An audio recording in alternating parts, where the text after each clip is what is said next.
वैशाली वापस अपने हॉस्टल आ गई थी। वो रूम में एक लड़की के साथ शेयरिंग पर रह रही थी। वैशाली इतने पैसे खर्च नहीं कर सकती थी क्योंकि उसका और उसके भाई का अकाउंट जॉइंट था।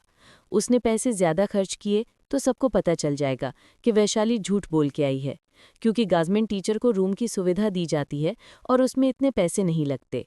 वैशाली आई तो वो लड़की ज्योति बोली, और लगी कहीं तुम्हारी जॉब? वैशाली ने अपना सिर ना में हिला दिया और ज्योति के सामने खाने का पैकेट करते हुए बोली, ये लो, तुम्हारे लिए। ज्योति, ये क्या है? वैशाली, ये हम तुम्हारे लिए मिठाई लाए हैं। ज्योति, क्यों भाई, तुम हम पर इतनी मेहरबान क्यों हो? वैशाली ज्योति के बगल में बैठ गई और बोली, क्योंकि तुमने मुझे अपने रूम में रहने की जगह दी, वरना आंटी ने तो मुझे मना ही कर दिया था और मेरे पास कोई सामान नहीं है। तो मुझे सोने के लिए भी अपना आधा बेड दे देती हो। बाथरूम में भी मैं तुम्हारा साबुन, टूथपेस्ट सब कुछ यूज कर रही हूँ। ज्योति, तो तुम एक साबुन की कीमत मुझे मिठाई खिला के चुका रही हो? वैशाली मुस्कुरा दी और बोली, ऐसी बात नहीं है, घर से बस ऐसे ही निकल आए, सोचा नहीं था अकेले रहना भी इतना मुश्किल होता है। अपनी ज़रूरत का हर सामान खरीद के पहले से ही चलना पड़ता है, ये हॉस्टल वाले कुछ नहीं देते। ज्योति हंस दी और बोली, तुम कभी अपने घर से दूर नहीं रही क्या? वैशाली, नहीं, टीचर की ट्रेनिंग भी उसी शहर में हो गई थी और जॉब भी वही सरकारी स्कूल में लग गई थी, तो इन सब चीज़ों का अंदाज़ा नहीं था। ज्योति ने थोड़ी सी मिठाई उठाई और वैशाली के मुंह में रखते हुए बोली, पर अब सब सीख जाओगी। और एक बात बता दूं, मैंने अपने फायदे के लिए तुम्हारी मदद की। मेरे पास भी इतने पैसे नहीं हैं और जॉब कब तक लगेगी ये भी नहीं पता, इसलिए रूम का किराया जितना कम होगा उतना अच्छा रहेगा मेरे लिए। वैशाली मुस्कुरा दी और अपना नाइट सूट निकाल के बाथरूम में जाते हुए बोली, वजह जो भी हो, तुमने मेरी मदद की वो मायने रखता है।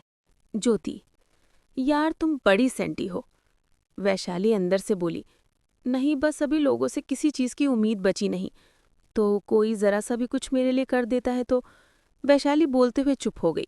उसकी आंखों से आंसू निकल आए थे। उसके पास शब्द नहीं थे अपनी भावनाओं को व्यक्त करने के लिए। 7 साल पहले उसकी ज़िंदगी कितनी अच्छी थी और अब उसके ही माँ बाप उससे नफरत करते हैं। उसको यहाँ आए इतना समय हो गया, उसके घर से किसी का कॉल नहीं आया ये पूछने के लिए कि बेटा सही सलामत पहुँच गई। उसने सुबह सबसे पहले अपना फ़ोन ही ठीक करवाया था, लेकिन क्या फ़ायदा जब उससे कोई ये पूछने वाला नहीं कि तुम जिंदा हो कि मर गई।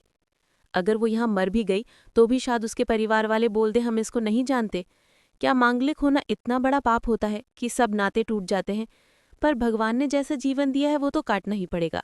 शायद ये उसके पिछले जन्म के बुरे कर्मों का नतीजा है जो उसे इस जन्म में मिल रहा है। वैशाली अपना मुंह धो के अपने आप को आने वाली मुसीबतों के लिए मजबूत करके बाहर आ गई। तो ज्योति बोली, अरे तुम एक काम क्यों नहीं करती? वैशाली, क्या? ज्योति, तुम बस स्कूल में रिज्यूम क्यों डाल रही हो? किसी कंपनी में या लैब में रिसेप्शनिस्ट की पोस्ट के लिए ट्राई कर सकती हो। वैशाली, लेकिन मैं इतने सालों से पढ़ा रही हूँ, मुझे उस फील्ड में ही अच्छी हूँ, बाकी मुझे कोई काम नहीं आता। ज्योति, यार काम आते आते आ जाता है और इंटरव्यू देने में क्या जाता है? अगर कहीं इंटरव्यू क्रॉस हुआ तो आगे क्या करना है देख लेंगे, पर एक ही फील्ड में जॉब के लिए भटकती रहोगी तो रहना दुश्वार हो जाएगा।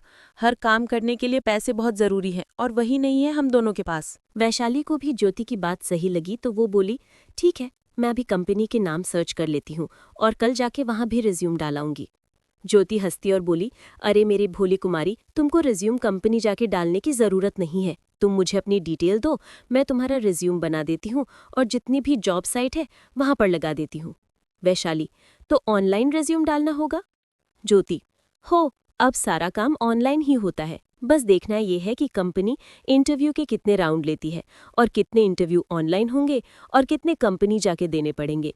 वैशाली सवाल करते हुए बोली, इंटरव्यू के लिए भी राउंड होते हैं क्या? ज्योति, हाँ, पहले एचआर और जो उस डिपार्टमेंट का हेड होगा वो इंटरव्यू लेगा, फिर सेकंड राउंड मैनेजर का, फिर थर्ड राउंड में एचआर और बाकी के कुछ डिपार्टमेंट के ज़रूरी लोग कुछ बात करेंगे, फिर सैलरी के बारे में बात होगी और फिर ज्वाइनिंग की बात करेंगे। पर सेकंड राउंड ज़्यादा इंपॉर्टेंट होता है। वैशाली अपना सिर पकड़ते हुए बोली, अरे बाप रे, जॉब के लिए अप्लाई कर रहे हैं कि जंग के लिए, इतना तामझाम? ज्योति हंसती और बोली, ऐसा ही होता है मैडम, हर फील्ड के अपने अलग रूल होते हैं, पर कोई कोई कंपनी डायरेक्ट इंटरव्यू लेती है और एक ही राउंड में जॉब कंफर्म। वैशाली गहरी सांस लेते हुए बोली, ये वाला प्रोसेस अच्छा है। ज्योति हंसती। फिर वैशाली ने ज्योति को अपने डॉक्यूमेंट्स दिए और बोली, मैं थोड़ी देर सो जाऊं? ज्योति, तुम मुझसे क्यों पूछ रही हो? भाई, तुमने भी इस रूम का आधा किराया दिया है, आराम से फैल के सो। वैशाली मुस्कुरा दी और सोने के लिए लेट गई। रात को शाश्वत घर वापस आया तो शिव और भूमि जी उसको गुस्से में देखने लगे। शाश्वत दोनों की गुस्से की वजह जानता था और ये भी कि लड़की ने मना कर दिया और भूमि जी सब समझ चुकी हैं। शाश्वत भूमि जी के पास आया और बोला, माँ सॉरी, पर आप ही बताओ, वो हमारी फेवरेट जगह है, आप पापा से पहली बार वहीं मिली थी। मैं भी चाहता हूँ आपके जैसी लेडी मेरी लाइफ में आए, लेकिन वो आपके जैसी नहीं थी और आपने उस लड़की के एक्सप्रेशन देखे थे। भूमि जी गुस्सा करते हुए खड़ी होकर बोली, तुम जानबूझ के वहां लड़की से मिले ताकि लड़की खुद मना कर दे? शाश्वत भी खड़ा हो गया और बोला, तो माँ, जैसी लड़की मुझे चाहिए वैसी वो नहीं थी तो और क्या करता? मैंने पहले ही उसका प्रोफाइल चेक कर लिया था। वो परिवार को समय देने से ज्यादा अपना समय फोन और ये बेकार सी रील बनाने में देती है। भूमि जी अपना सिर पकड़ के सोफे पर बैठ गई और बोली, बेटा कहाँ से लाऊं तुम्हारे लिए वो 90s के ज़माने की सोच रखने वाली लड़की? आज सब आगे बढ़ चुके और रील बनाना क्या गलत है? सबके अपने शौक होते हैं। तुम क्या लड़की के सारे शौक मारना चाहते हो? मतलब तुमसे शादी करे तो अपनी खुद की जिंदगी जीना छोड़ दे। शाश्वत भी भूमि जी के बगल में बैठ गया और बोला, माँ मैं ऐसा कुछ नहीं चाहता। रील बनाई या ब्लॉग मुझे फर्क नहीं पड़ता। प्रॉब्लम मुझे इस बात से है कि उस लड़की ने अपने पेरेंट्स के साथ फोटो पता है बस कब डाली? जब मदर्स डे और फादर्स डे था। इससे पता चलता है वो अपनी फैमिली को कितनी वैल्यू देती है। माँ आप बताओ, जिस लड़की को बस अपने माँ पापा की value Mother's Day Father's Day पे याद आती है और वो उस दिन सोशल मीडिया पर फोटो खींच के अपने माँ पापा के लिए 4 शब्द लिख के डाल देती है, बाकी उसे कोई मतलब नहीं है, वो लड़की कैसे आपकी दोस्त बनेगी? कैसे वो आपसे प्यार करेगी? कैसे वो शिव को भाई जैसा प्यार देगी? भूमि जी शाश्वत की तरफ देख के बोली, ठीक है, मैं नहीं ढूंढ पा रही तुम्हारे लिए लड़की, तो तुम ही अब कोई लड़की पसंद करके शादी कर लो, मुझे कोई दिक्कत नहीं है। शाश्वत, पर माँ मैं। भूमि जी शाश्वत को रोकते हुए बोली, मुझे कुछ नहीं सुनना, तुमको बहुत ज्ञान है ना, सारी दुनिया तो तुमने देख रखी है, तो 6 महीने का समय है तुम्हारे पास। तुम्हारे 30 साल होने से पहले घर में बहू आ जानी चाहिए, वरना मैं शिव के साथ चली जाऊंगी और वहीं उसके साथ बॉयज हॉस्टल में रह लूंगी। शाश्वत हताश होते हुए बोला, माँ। भूमि जी ने कुछ नहीं सुना और वहां से उठ के चली गई। शिव में मुंह टेढ़ा करके चला गया।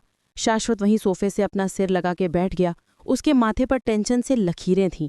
वो भूमि जी की बातें समझता था, लेकिन वो डरता भी था कि कहीं कोई गलत लड़की घर आ गई तो उसका छोटा सा परिवार टूट जाएगा।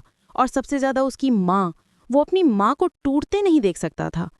अगर घर में एक गलत लड़की आती है तो बस तकलीफ माँ को नहीं होती, भाई भाई के बीच भी अनबन होने लगती है।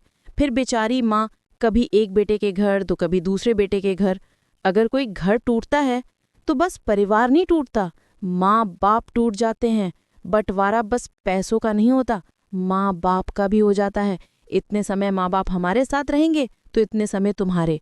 और शाश्वत अपनी माँ को ऐसे भटकते नहीं देख सकता था।